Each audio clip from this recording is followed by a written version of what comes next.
What is up, guys? It's me, Mega Man Chief Fan, back with another comic book review. And today, I'm gonna review probably my favorite Image book I've ever read. I know a lot of people like to say The Walking Dead, Saga, Invincible. And while I have read a bit of The Walking Dead and I started Saga this past weekend, and Saga's brilliant, and The Walking Dead's okay, but this book is unbelievable. This book is phenomenal.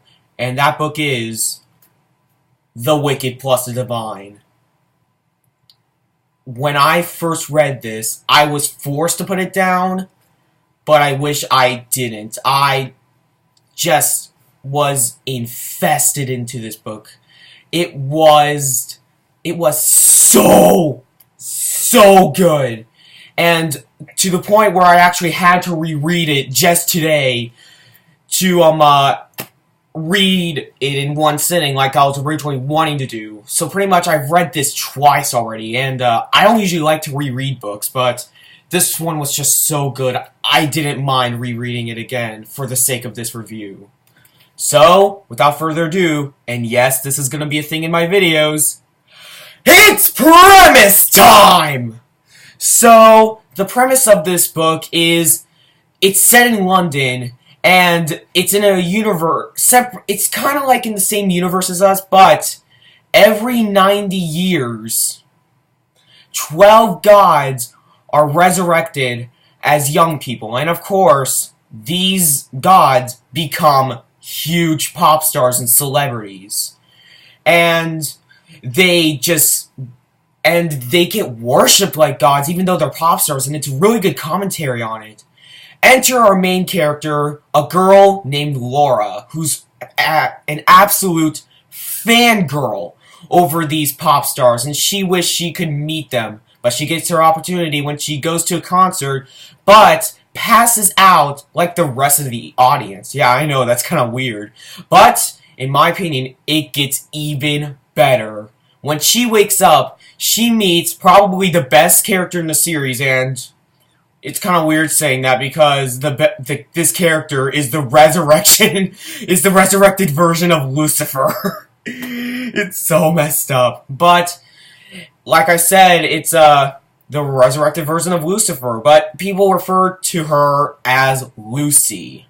So, Lucy leads Laura into a room that holds other gods discussing about issues that are going on with not only the other gods' communication with each other and how they act, but just their reputation as a whole and what they're supposed to do.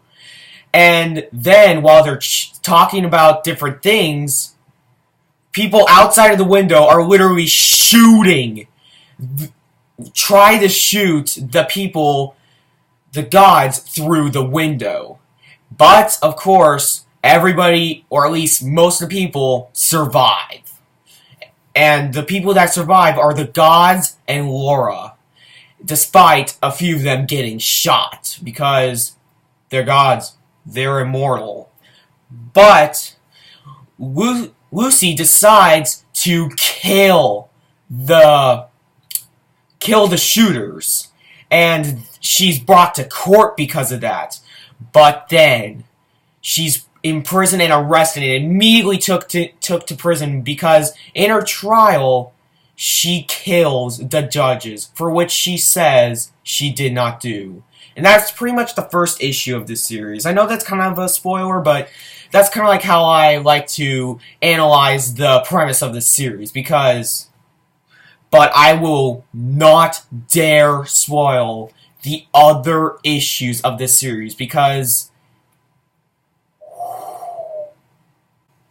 now let's talk about the positives of this book, which, to be honest, will be the rest of this video, because I literally have no complaints with this book. So this is pretty much going to be like a praise ramble. Now, the thing I just want to get out of the way right now...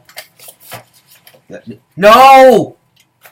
It flipped to another page! The thing I want to talk about right now, the art is some of the best I've ever seen in comics. This is absolutely gorgeous. In fact, I'm actually going to give you a few examples. This is like where they're talking in the room, and here's another example. They can even make a head exploding look pretty. Like, they use such colors, and it just looks gorgeous. And I literally can just easily flip through this look and analyze the art. It's simple, but it's gorgeous. Also, you know in my Nailbiter review how I said that the characters, besides the Nailbiter himself, that the characters were just kind of mediocre? This is the exact opposite. Every single character either A, leaves an impact on me, or B, it leaves an impact on me, but I can't remember their name because I am awful with names.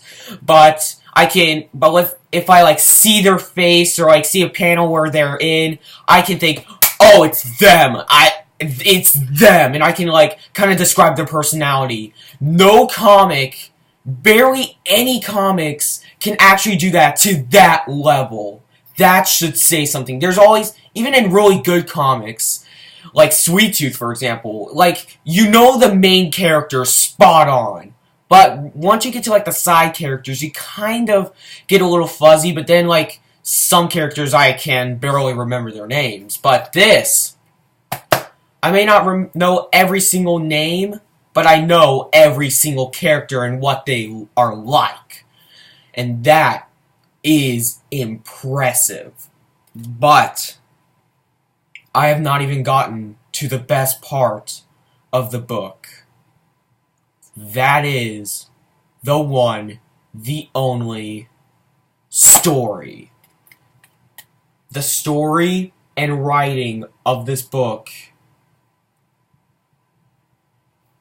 it's the best I've read since The Sandman. Seriously, this is just incredible. This made me, for sure, love Image. Like, I was already loving Image, and then this book made Image my favorite comic book company. That is how good this book is. It made a whole company my #1 favorite. It's pretty much, there's a great satire on the world around us and how we think pop stars are like these gods, and it's just so good, and it, like, analyzes on human behavior, and it analyzes on if gods acted like actual human beings, and it kind of has a not really religious type of thing, but like a mythology type of theme to it, but as well as like a modern day age and kind of realistic turn to it. And I could have never thought of this concept in a million years. This is brilliant, and I don't know how they got it so creatively. Even Scott Snyder thinks this is a great book. Scott Snyder, hold up. This Scott Snyder! Wow! And no wonder he praises this book, because this is going to be the first comic on my channel that I give a 10 out of 10. Just buy this book. It's really cheap. It's only 10, much like all Image volume 1s, it's only $10, and it collects 5 issues. And it's incredible, and it's really thick for the price you get it for. It is one of the greatest comics I've ever read, and I seriously can't wait for Volume 2. And once Volume 2 gets here, I will run to my room and read it. Just sit down and absolutely just invest myself into the world. Maybe I may even read it twice in one sitting.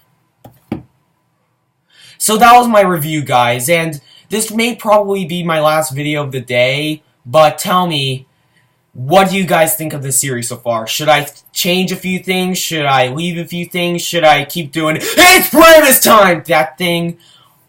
Just tell me some advice in the comments below, and what you thought of the book as well, because I want to see what you guys thought of The Wicked Plus the Divine if you've read it. So, anyway, I'm Mega Man Chief Fan, and I'll see you later, guys.